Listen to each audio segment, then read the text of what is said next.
Hi guys, good day. My name is Kael, and in this channel, I'll help you find the right home for you and your family.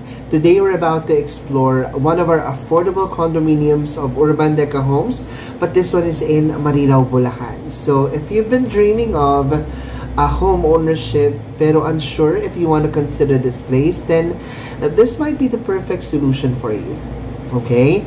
By the way, this one is available through our rent-to-own program via in-house bank or Pag-ibig Finance. So, tara guys, join me as I give you a quick virtual tour ng aming two-bedroom model unit.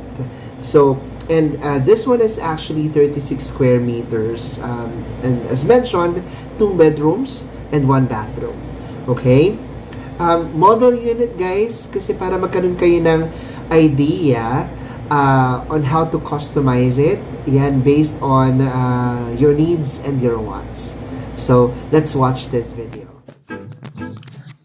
Okay, so ito yung labas nung model unit natin. Meron din siyang sliding window. Yan, pagpasok mo, ito na yung model unit natin. So, on your left, nandyan yung comfort room. And since this one is the model unit, customized na siya. Ayan, so they decided to design it with a divider, a glass divider. Okay. Yan, tapos they've also put a small cabinet underneath the sink. Okay. And napakaganda ng design niya guys, no? Simple lang.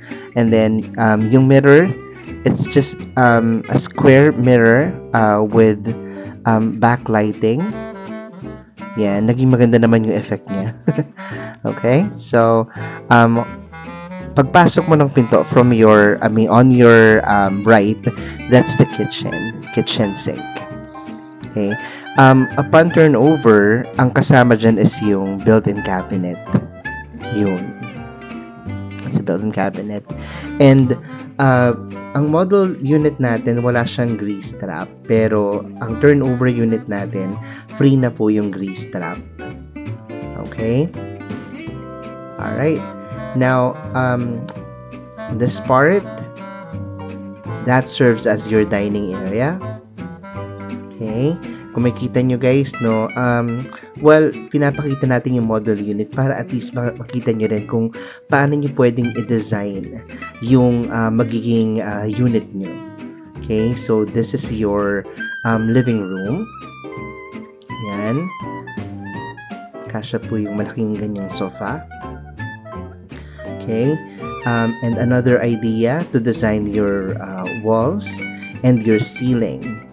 Okay, tapos if you want to save space, you can also wall mount your TV underneath the TV rack. Okay, tapos ito yung 2 bedrooms natin.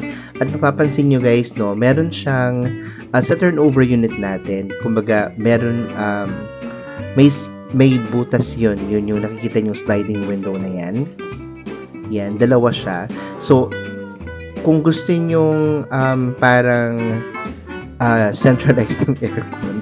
So, you can open that one and even the door. Pero, kung gusto nyo nakafocus lang or parang hindi lumabas yung lamig, then, yep, you can close it. And ito yung layout ng 2 bedrooms natin. Alright. Now, let's check the first room. So, this room that we're about to check is the bigger room. Okay? So, kasya dyan ang queen size bed. Yan. For some other units, free po ang Venetian blinds. Okay. Yan, another idea on how to design your wall. Okay. Tapos dito sa part na to, you can put a small cabinet. Yep. And then, small desk for your workstation, or it could be an area for, kasi may mirror naman siya, pwede siyang vanity area. Alright, tapos dito sa part na to guys, yung door na yan is to the balcony. Yan. Okay, ang model unit kasi natin nasa ground floor. Alright, so let's close this one. Okay, So let's check the other room. So yung room na pupuntahan natin ngayon is the smaller one. Okay, so you can use this as another bedroom, or I'm not sure if you want. If you're single, then you can use the other room for your workstation. Yun. So they put a small cabinet again, tapos same mirror nung kabila. And also they have customized that little space.